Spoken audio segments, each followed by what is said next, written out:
We now move on to the book of Nehemiah, which talks about the third return from exile. Nehemiah returns from exile around 444 BC. He was the cupbearer of Artaxerxes I. That means he was kind of an advisor and would taste the food to see whether it was poison before giving food to the king. And he shows up as a man of prayer and a man of action. He gets a report from Judah that things recently had gone badly in Jerusalem.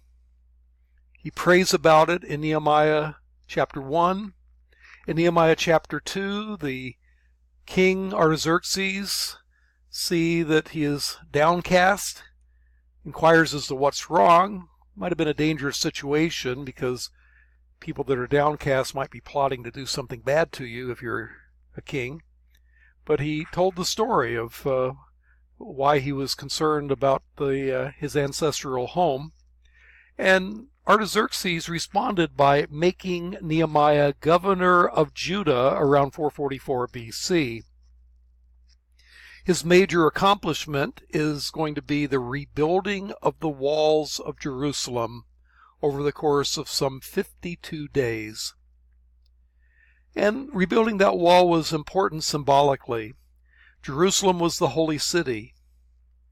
And as a symbol of the fact that God had chosen it to be his holy city, the city of his sanctuary, rebuilding that wall was a symbol that God was again working on behalf of his people there. Now, in wanting to rebuild the wall, he was opposed by Sanballat, the governor of Samaria, and Tobiah, the governor of the Ammonites, not to mention Geshem, the leader of the Arabs. But Nehemiah was steadfast and continued to build the wall despite the threats of invasion and opposition from these people. And in doing so, he showed a combination of faith and action, which is commendable. He also dealt with the problem of mixed marriages like Ezra did, Jews who were marrying foreign wives. Let me move on to some theological themes in the book of Ezra and Nehemiah, the books of Ezra and Nehemiah. One of the themes is the theme of the providence of God, that God stirred up Cyrus. You'll read about this in the first verses of Ezra chapter 1. In the first year of Cyrus, king of Persia, that the word of the Lord by the mouth of Jeremiah might be fulfilled, the Lord stirred up the spirit of Cyrus, king of Persia, so that he made a proclamation throughout all his kingdom and also put it into writing. And it goes on to give the decree allowing the Jews to return from exile. Well, God stirred up Cyrus, it says. God worked in and through history using the selfish motives of the king for God's purposes in allowing his people to return home. Another theme is God's continued covenant relationship with Israel. You have a bit of remnant theology in this book. In Ezra's prayer in chapter 9 and verse 15, he says, O Lord, you are just, for we are left a remnant that has escaped as it is today. As Ezra confesses the sins of his people, he acknowledges both a positive and a negative. The negative is that they're only a remnant. But the positive is that God has preserved a remnant, and he always preserves a remnant for his people through his judgments. This book also speaks of the centrality of worship for the people of God. Ezra begins with the need to restore and rebuild the temple.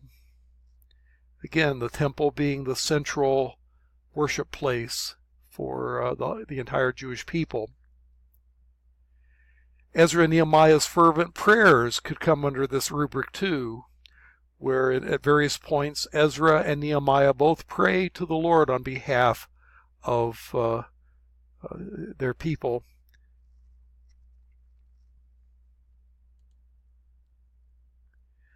There's also in this book the imperative to obey God's Word, God's Torah, and for God's people to display holiness on the basis of all that.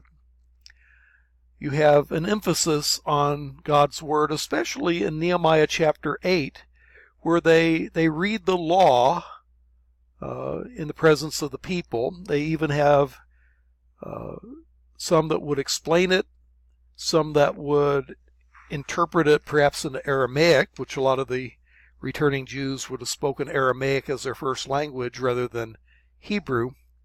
But it was important for everyone to know God's Torah, God's law. And that was Ezra's emphasis. Nehemiah, too, took the people to task for disobeying aspects of God's law. And we also have the idea of the cooperation of man and God to accomplish the work of God.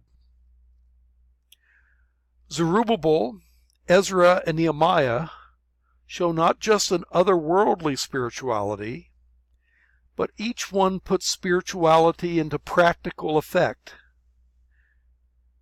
It's not just prayers, but it's also bricks and mortar. Bricks and mortar and ritual observance all mixed together. It thus avoids errors that people can make in this regard. One error gives too much credit to God. Man proposes, God disposes. But then an opposite error gives too much credit to man. God helps those that help themselves. There's a balance here between divine control and human initiative.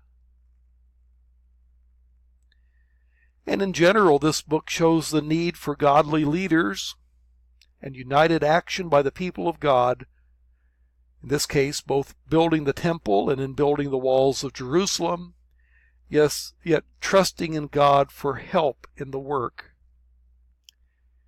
Ezra and Nehemiah are both excellent leader models for people today.